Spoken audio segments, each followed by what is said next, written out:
So the first week, and we're not going to go into super duper fundamentals, but we're going to talk about the violin hold, the bow hold, and how we're going to practice it this week. So this week, for the student, at least for Noah, who's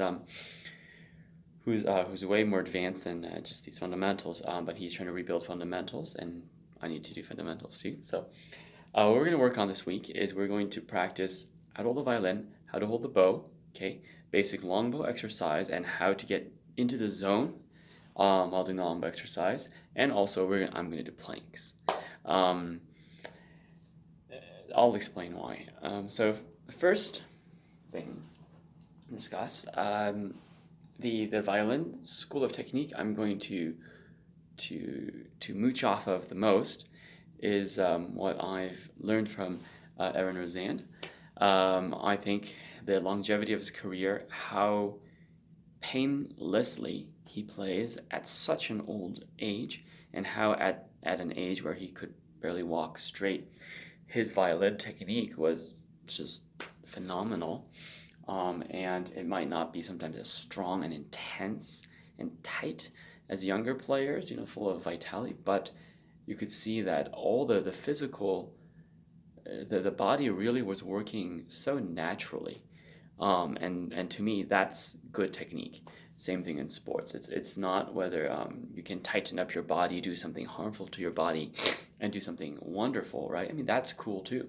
But great technique means you do something, whether it's natural like soccer or unnatural like the violin, do it as naturally as possible so that your body is at its peak efficiency, and it is not hurting, and you're not hurting yourself as well.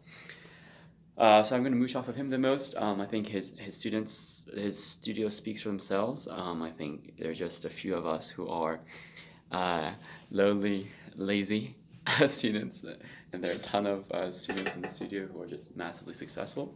So that also speaks for itself. Okay, so with the bow hold, okay, we're not going to do the Russian, German, or other style. We're going to focus more on the Franco-Belgian style. So the thumb is always curled, right? In here, wrap the two fingers around. Now Carl Flesch is very insistent that we put the thumb kind of slightly behind the middle finger, the insulting middle finger, right? So it's like bunny ears, right? In Suzuki, okay? Now sometimes as I play, I have a bad habit of doing this a little bit, of distancing my middle finger from the thumb. But ideally, it should be like bunny ears. See how the thumb is like right between the two fingers? The two fingers are on top, just like bunny teeth. And as you can see, it's very round. It's not like what we tell kids like coyote or duck face, right? It's really bunny face, bunny ears. So curl it, wrap it around, okay? And this is the core of the bow grip that I'm focusing on. The bow grip I'm focusing on is the most. Every bow grip has pros and cons, but this one has the most sensitive control. So it is you can control the tone of the violin most efficiently with this bow hold. So you hold it like this, boom, boom. Pinky is for balance, index finger comes down. Now don't put it far away. It intuitively, instinctively, we tend to do this, okay? Now, this, in terms of the stick, is smart, right? Because you've spread it apart. But in terms of the, what do you call it? The hand, right? And how the hand must move. If you do this, as you can see, if you try it, the more you spread it apart, it becomes tighter, first of all, and tight is never good for mobility or anything, even strength. And also it becomes rigid. So as you can imagine, all the fine muscles that are necessary for violin playing, the relaxed, the feeling, the articulation, the bite, the strength that comes from the fingers, all of that can't happen if you spread it apart too much. That's why people who spread it apart very much, let's say like, some great violinists, like I think Zuckerman sometimes does that. I've seen Perlman do it, but Perlman does it in a more relaxed manner since he has huge hands.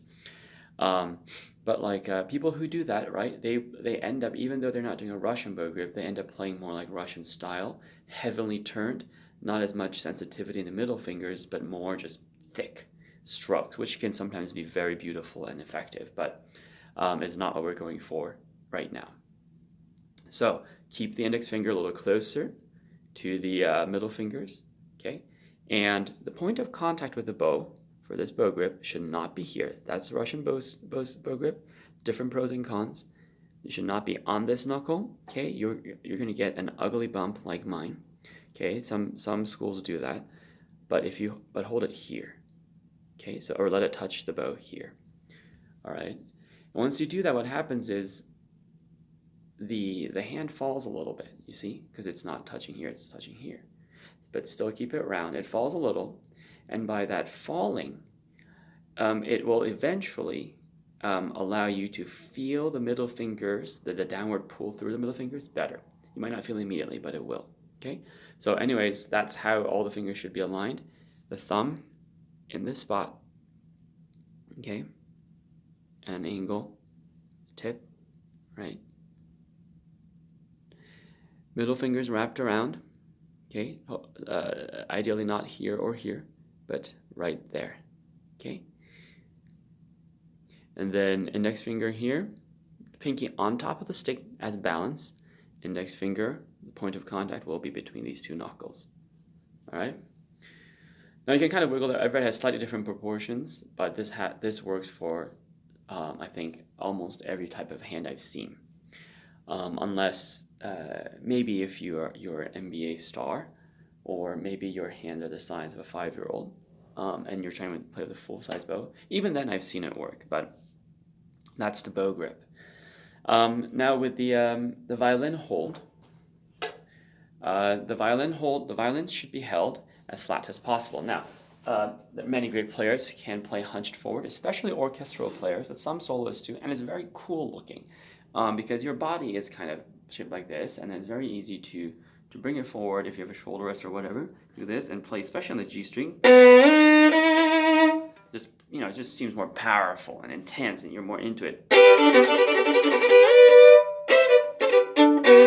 Right? So, sorry for my intonation. But the thing is, when you're slanted like this, it's just generally easier to get, shoulder problems, different types of things like that. And also in terms of intonation, for most people, like I'm just talking about average people, average talented people here. I'm not talking about exceptions. It is easier for the pads of your fingers to come down squarely, and to come down squarely and flat is pretty important for intonation, as you might imagine. Whenever you angle things weirdly and you're coming at a weird angle, intonation just becomes harder because you're just not coming down straight on the spot.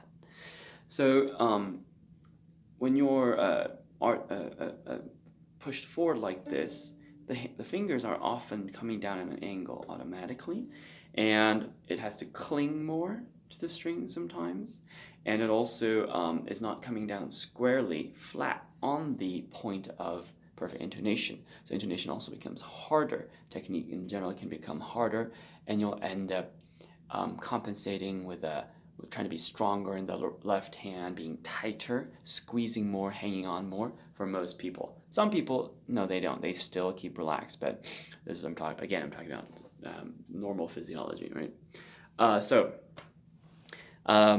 With the violin, instead of keeping it curved, ideally it should be as flat as possible. The human body is not flat, so it won't be 100%. But you should keep the violin between the collarbone and the shoulder. So not on the shoulder, see that's on the shoulder, but not only on the collarbone, okay? Because if you're only on the collarbone, it's actually really hard to play. Some people might be a little fatter here, maybe it's easier, but you have this plane right here, some support right here between the collarbone and the shoulder right there, where you can put the violin, okay? And it's reasonably flat, reasonably. Now I'm also wearing a sweater, so it makes it even worse, okay? Now, the way to hold it properly, right, and practice it, is to bring your left hand, hug your right arm, upper arm, And in that position where your shoulder is down but forward as if you're hugging somebody lovingly, that's the position where you should put in your violin, slot in your violin, find that flat plane between your shoulder and your collarbone, and then put the violin at about a 30-degree angle. See, it's not completely in front of me, not completely to the side. Okay. Turn your face so that you're looking straight down the fingerboard at the scroll. Okay, make sure it's cozy, and squeeze. Okay.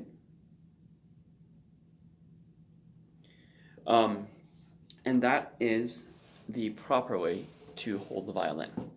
Now it's very important, this embrace thing, because some people, they're like, oh, I got to be proper. And all of a sudden, they do this. They do like a soldier stance. They jack their shoulders back, they pump their chest out. And humanly speaking, that's not a natural position, right? Natural position, it also gets rid of support for your violin, but also in terms of natural position, the shoulders a little forward, right? A little forward with your arms in front of you. Even at your sides, the shoulders are a little forward, right? Particularly now that when you're doing something in front of you, like piano, studying, right? Like just talking with your hands in front of you, typing, whatever activity it is, you always do it within your embrace in front of you usually. And so when you play violin, you need to also play like that, within your embrace in front of you. And the best way to practice and simulate that is to take the left hand, hold the right arm, and then put the violin on the collarbone / Okay, sorry I got cut off. But to continue, once again, hold your right arm, embrace yourself, and then practice on the violin. And remember, if you need a little pad to protect yourself, a little handkerchief to protect yourself, that's fine. But for most of us, we do have, even, I'm skinny, right? I'm skinny. And for most of us, we have the collarbone and the shoulder, and bringing it forward enables us to hold the violin on a relatively flat plane. Now we're going to talk about how we're going to practice this week. So to practice the bow hold, okay, we're going to do something that you might think is very silly, but is remarkably effective. So first step of the bow practice is to find the bow hold, okay, obviously. Okay, I talked about it earlier, hopefully you remember. And then, once you find it, what you're going to do is you're going to take the bow and do like what I call push-ups. 1, 2, 3, 4, 5. And if you're not used to this, you'll feel a little strain here, okay, and you'll feel the thumb engage, okay. The core grip is engaging, and you feel this balance guy working hard, okay. So 1, 2, 3, 4, 5, and then what you're going to do is you're going to creepy crawl up the stick, okay, to the middle of the bow. Once again, perfect bow hold. See how I'm still curly thumb, still right point of contact, index finger, still this on top. 1, 2, 3, 4, 5, okay, and you creepy crawl all the way up to the top, okay. You go 1, 2, 3, 4, 5, okay, then you creepy crawl all the way back to the middle, okay, and then again find the perfect bow hold. 1, 2, 3, 4, 5, and then all the way back to the frog, okay, and then 1, 2, 3, 4, 5, okay. So the key is to obviously do it perfectly, and I would just do it like less than 10 times a day this week, and that should take you like I don't know, less than 5 minutes, even if you do 10 times, I'm pretty sure. It might take you 10 minutes, because I think if you just go normal speed, it's about 30 seconds a pop, which means if you do it 10 times, it's probably going to take 5 minutes. So I guess that's a lot of time, but 5 minutes is all it takes. And then for the violin hold, what I would practice is if you could get a hold of a tiny violin like this.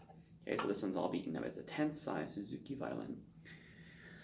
And go through the preparation, the physical preparation. You sit in front of your chair or stand up tall and drop your shoulders and then hug yourself, okay?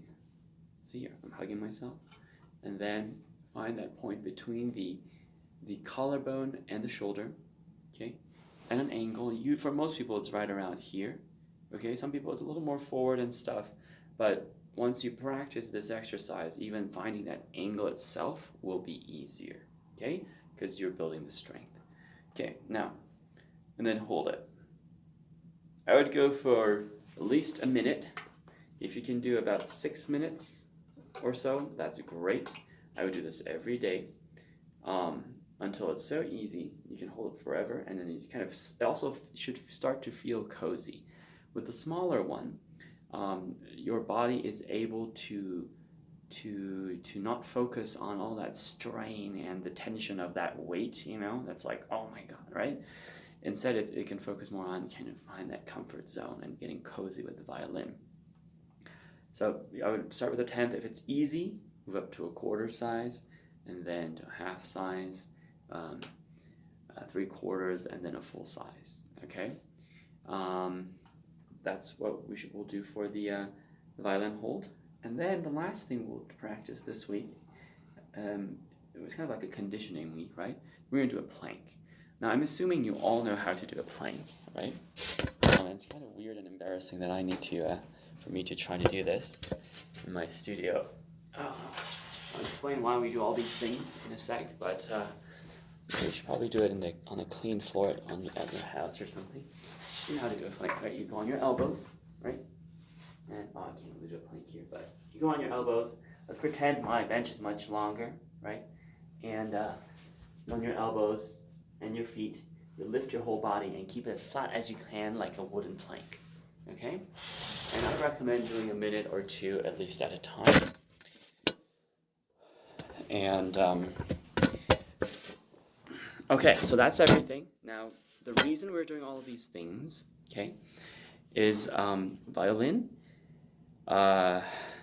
if not learned properly, and if you don't develop the strength, okay, it's going to be, it could potentially be painful. Now, people always forget, they try to find the perfect posture and then tricks. Problem with that is that it's violin should be treated more like sports, right? You find the correct ideal posture that's been studied for a long time by experts, right? You find that, and then you figure out whether you're strong enough. And for most of us, we're not strong enough. Like who does weird things with their fingers? Like who holds things with their neck at an angle, right? Even if you're a bodybuilder, and then if you're a bodybuilder, you might not need to do the plank. But for most of us, we need the core strength to support ourselves as we practice. Let's say Noah's going to practice 4 hours a day, or be in rehearsal in orchestra for like 3 hours. I've heard that it hurts, and the thing is, if you want to play orchestra, you need to have a strong. In orchestra, you need to have a strong core. Okay, if for some reason you've been playing orchestra since you were 3, and you've basically trained yourself that way to do that nonstop every day for like 15, 20 years already, then you might not need to. Everybody's a little different. And body shape and everything's different. But if you want to cover everything, it's very important that we have a strong core and back so that we can support ourselves as we work hard on the violin. So that's going to be the assignment and the project for this week. We're going to stabilize and strengthen the bow hold, stabilize and strengthen holding the violin, and stabilize and strengthen the core and just the overall strength of our bodies, so that we're physically prepared to play the violin without hurting due to lack of strength. Okay, all right, bye.